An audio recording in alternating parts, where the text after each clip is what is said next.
This whole time I thought I was live and I was not. No problem. Hitting it again.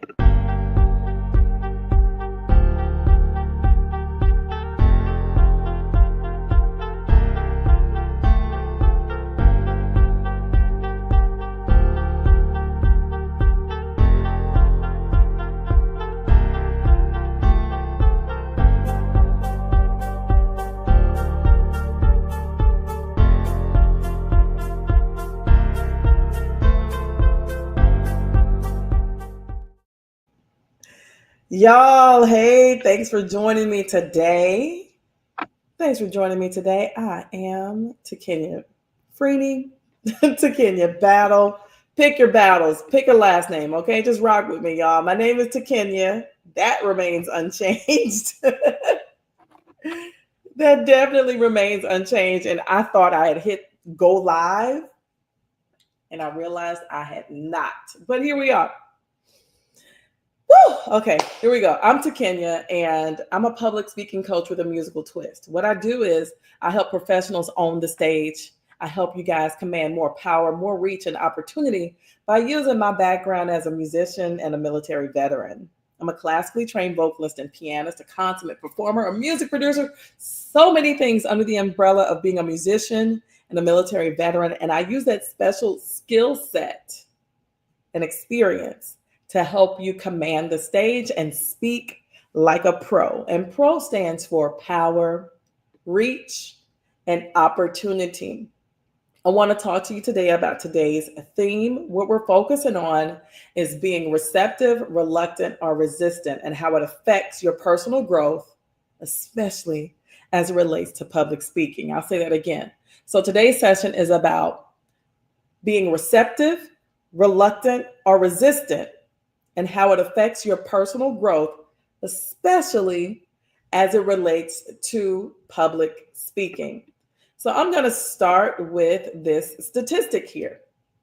Let me read it. It says 75% of people who fear public speaking, 75% of people fear public speaking. All right, full stop. 75% of people fear public speaking, yet only 8% seek help to improve. I'll say that again because there's familiarity in numbers. There's camaraderie in numbers. 75% of people fear public speaking. That's a lot of people. It's not just you. It's not just a you thing. It's not just you. 75% of people fear public speaking. Now, of that 75%, only 8% will seek out help to improve. Hopefully, you're in that 8%. I hope that you're in that 8%. Of the 75% of people who fear public speaking, only 8% of those will seek out some form of help. And today we're going to dive into what that is, why that is, and what it takes to move from fear and reluctance to confidence and receptiveness. Today's goal is to walk you through what it looks like to move from fear and reluctance to confidence and receptiveness as it relates to public speaking. So, what does it mean to be reluctant? And I want you to ask yourself throughout the course of this live here, are you reluctant? Are you resistant? Or are you receptive? Which one are you? Are you reluctant? Are you resistant? Or are you receptive? I love me some alliteration. Let me tell you. So here's my definition of reluctance. Reluctance is it's hesitation that's rooted in fear and uncertainty. Reluctance is fear that's rooted in hesitation and uncertainty. It holds you back from taking action. when you're reluctant. This is why so many people stay in that 75%. It's rooted in fear and uncertainty. 75% of people fear public speaking. Of that 75%, only 8% actually seek help. That's a lot of people staying stuck and stagnant. That is a lot of people reluctant to rising up. That is a lot of people getting comfortable with being exactly where they are. 75% of people fear public speaking. Of that 75%, only 8% will actually seek help to become more confident speakers. And this is how reluctance shows up in your public speaking. This is what usually happens. Y'all correct me if I'm wrong. I'm sure you'll let me know. You'll let me know, right? You'll avoid a speaking opportunity. You'll doubt your own abilities. When an opportunity arises, you'll turn it down.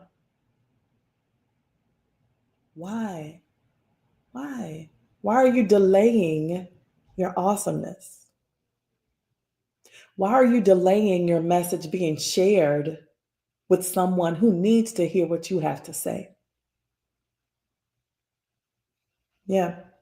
Reluctance shows up by you avoiding a speaking opportunity, or you often doubt your own abilities. There's only one you here. You're wanted and needed. We need your voice. And this is what it costs you when you're reluctant. You're missing a career opportunity.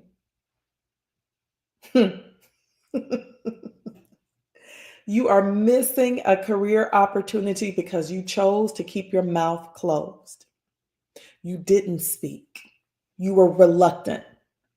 You were hesitant. What else does the spirit of reluctance cost? It costs you stunted growth. I don't believe that we are here to stay at the level that we are. I don't believe that we're here to stay. Like, I'm going to be the same level of fitness, the same level of awareness. I don't believe that we're here to exist at the same level in perpetuity. We are here to learn something. Our bodies are here to do something. Our soul is here to conduct a mission. We are here for a purpose. And you're not moving in the ways that you were designed to be when you actively dismiss an opportunity. I try to make my days be divinely designed and aligned to my assignment. That's how I try to move in my day. My days must be divinely designed and aligned to my assignment. And if I'm reluctant,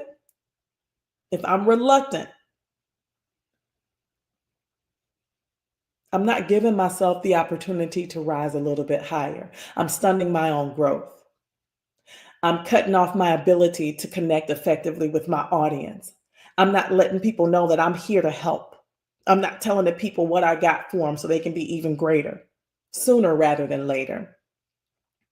So here's some strategies for you to overcome reluctance. Number one, I want you to set just a small goal, just one. Set one small goal. Like right now, my goal is to get my nails done. Anyway, it has nothing to do with public speaking. It does, but it doesn't. Because how you present yourself, how you show up is part of the package, right? Okay. I just want you to set one small goal. If you think you're reluctant, if you believe yourself to be reluctant, if you've searched your spirit and you've asked yourself, am I reluctant? You're missing an opportunity, babe. And I want you to go ahead and get what's yours. Get what you came for. Get what you came for. So just set one small goal. The goal is not to command an audience of thousands. That's not a small goal. A small goal may be Oh, the next time that we're in a meeting and I have that idea that I know I need to share, and I know I can change the trajectory of this meeting, like how long we're in here for, the mood of the meeting, share the idea. Share the idea. You know that internal dialogue that goes on between hearing your heart and hearing your head. You know that internal dialogue that I'm talking about because there's that little voice inside that tells you, oh, I should have said something. Now, before it gets to the, oh, I should have said something, I want you to say something. That's a small goal. Say something to kill the voice that says, oh, I should have said something. That's your small goal. Another thing you can do to combat the spirit of reluctance as it relates to public speaking is practice. Practice, practice, practice. And not just practice, but practice regularly. As a musician, y'all don't hear me. As a musician, a song may last 3 minutes and 30 seconds. Do you know how long it took me to get to making it look like that 3 minutes and 30 seconds just flows off me like water off a duck? Do you know what it took for me to get to the point where I can just open up the sheet music, look at a lead sheet, and play the song like I've been knowing the song since forever? Y'all, that took diligent practice, regular practice. I didn't just show up with these skills, I practiced. So that 3 minutes and 30 seconds may have taken me 3.5 hours to get to so that things could move fluidly. Practice regularly if you want to move past the spirit of reluctance, okay? And another thing you can do if you want to move past the spirit of reluctance is ask for feedback. How was it? How was that? Did I do okay? Did you get my message? Did you understand what I wanted you to understand? Ask yourself those questions. Ask someone else to provide you that feedback. Record yourself. This is how you move past a spirit of reluctance. So again, being reluctant is a spirit of hesitation. Remember, reluctant is a spirit of hesitation that is rooted in self-doubt. Hesitating, you're uncertain. You hesitate and you're uncertain if you're in the spirit of reluctance. Let's talk about what it means to be in the spirit of resistance as it relates to your public speaking journey. What does it mean to be resistant? So, resistance, to me, I'm defining resistance as it's active pushback. Resistance is active pushback against change or a new idea. You know something's got to change, but you really don't want to do it. It's like, yeah, no, you need to do it, but it's kind of like a who gonna check me, boo kind of attitude. That's what that spirit of resistance is. It's active pushback against the change or the new idea that can help you grow into being receptive. So, this is how resistance appears in public speaking. Maybe you were once reluctant. Somebody provided you feedback, but you ignored it. Who that sound like? Does that sound like you? Does that sound like you? Okay. Did you ignore the feedback? Were you resistant to the help that was being provided to you? If somebody offered you a new technique, maybe someone said, maybe you should incorporate alliteration in your delivery. Ooh, look at me. I've got reluctant, resistant, receptive. And you're like, I don't know. Alliteration, that's really not my thing. Doesn't have to be your thing. It's kind of my thing as a musician, as a lyricist. I love alliteration.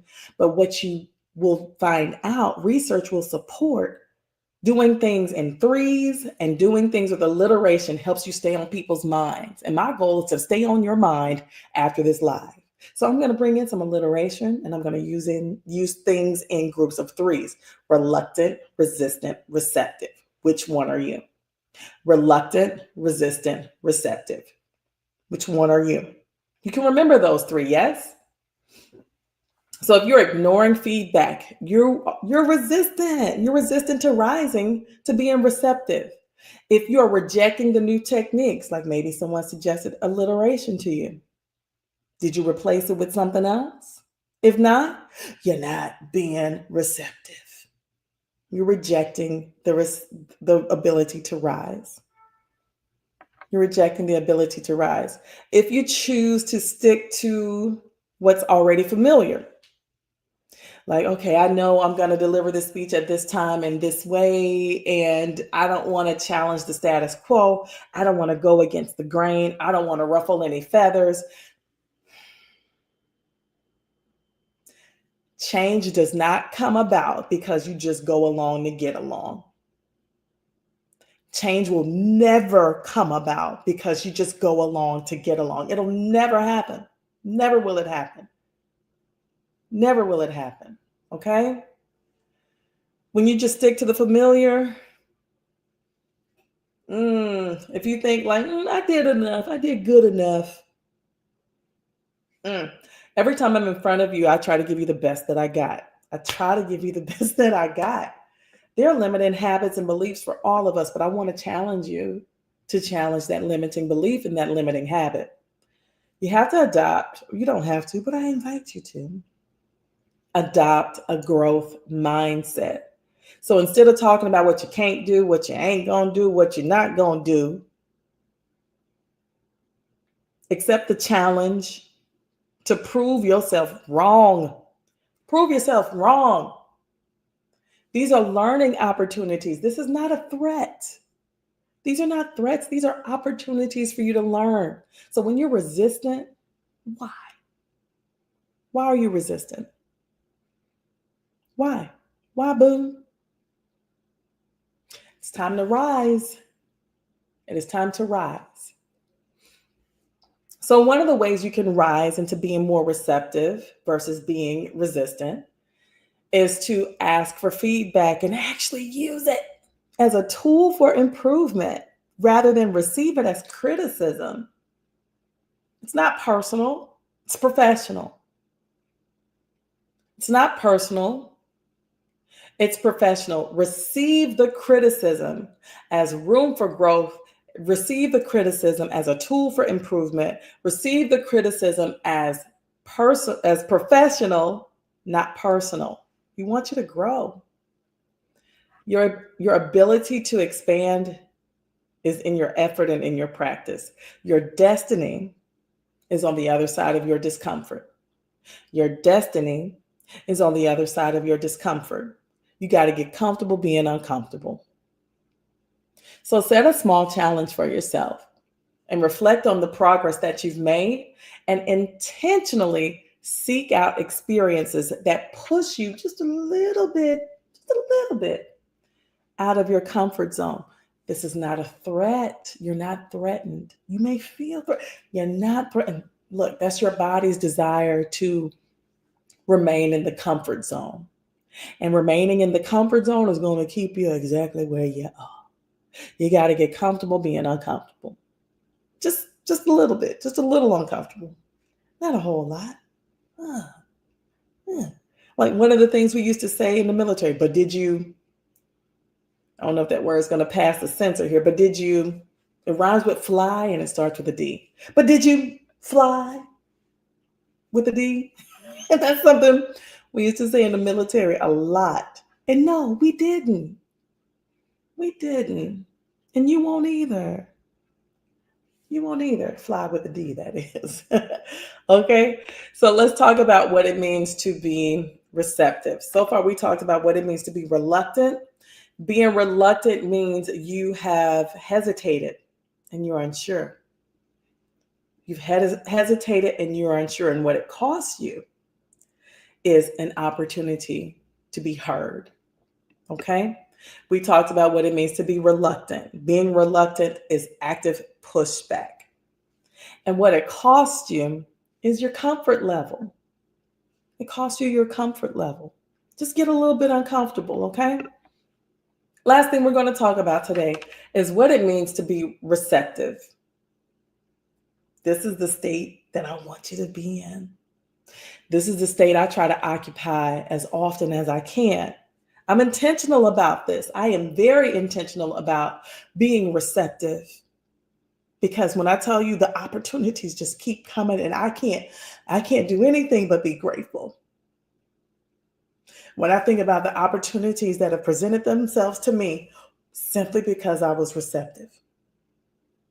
Yo, I didn't think it'd get emotional. Oh, okay. I didn't think I'd get emotional about it, but these are good things. So being receptive, this is your willingness to embrace new opportunities, feedback, and growth. This is your receptiveness to and your willingness to embrace new opportunities, feedback, and growth. This is what it means to be receptive. You're not threatened. You're willing, you're eager for it, you want it, you're hungry for it. And this is how being receptive enhances your public speaking skills. It encourages you to adapt to openness and feedback. One of the things we used to say in the military is adapt and overcome. There's an obstacle, there's a problem, there's an issue. You have to adjust, fire, and drive on. You have to adapt and overcome. We do this constantly throughout our day, maybe not in the environments that I was in the military, but I bring that experience in to help you do the same with your public speaking. You can adjust, fire, and drive on.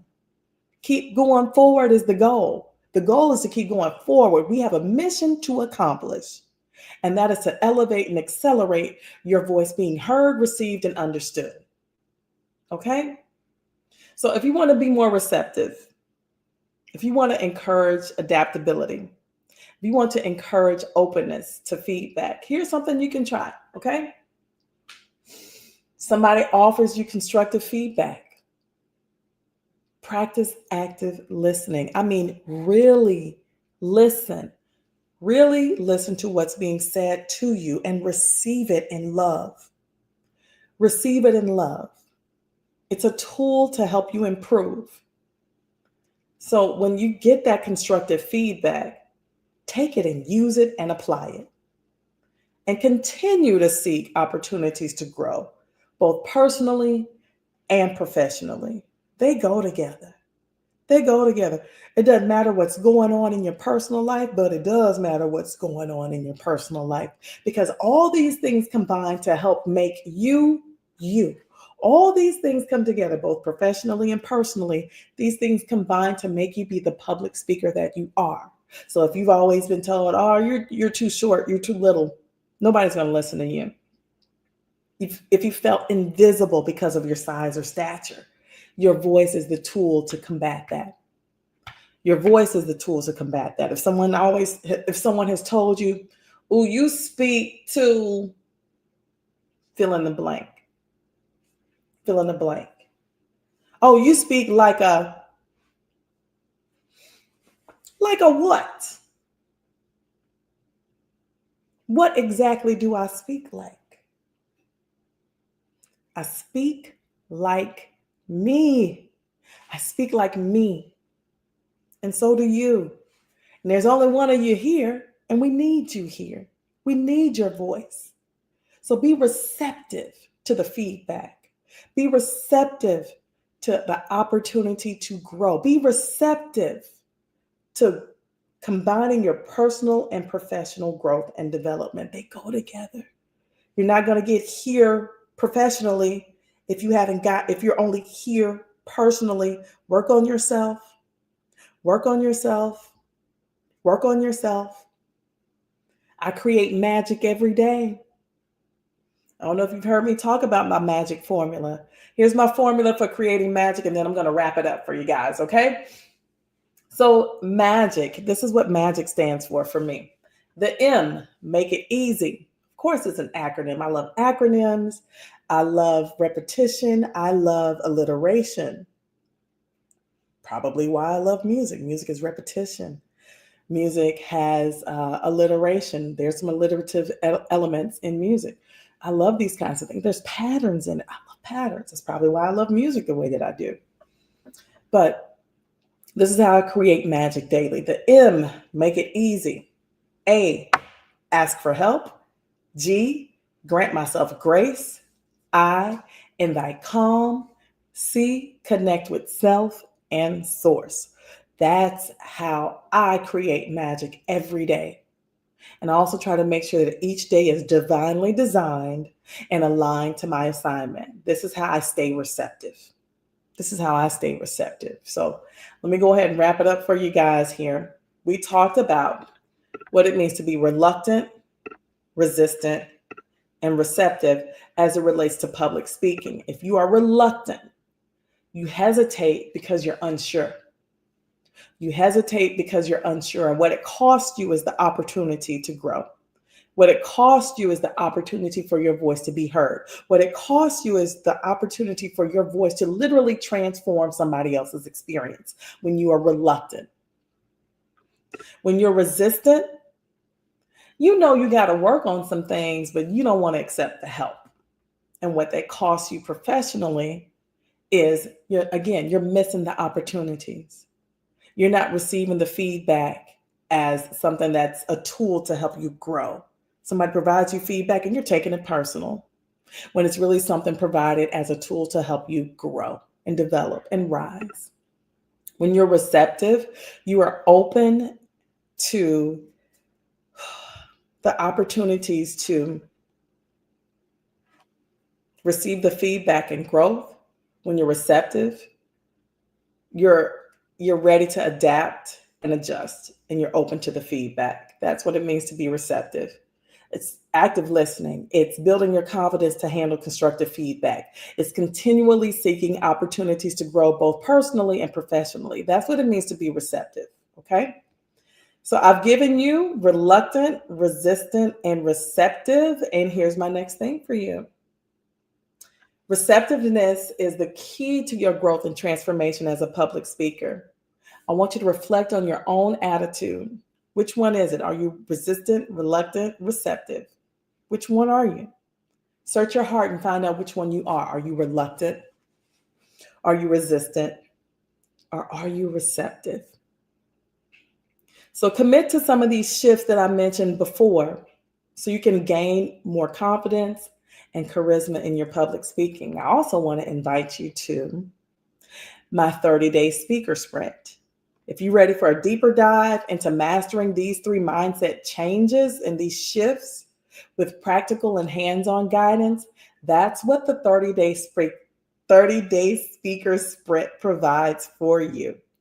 I give you something tangible to do. You do the thing, we talk about it, we come together, and we do it all over again. And we grow, and we grow, and we grow, and we grow. So I want you to start your journey with me for impactful public speaking. I want you to start it today. Join that 30-day speaker sprint. Join that 30-day speaker sprint, and I got you covered. I'm Takenya. Y'all have a good rest of your day. I'll see you next time.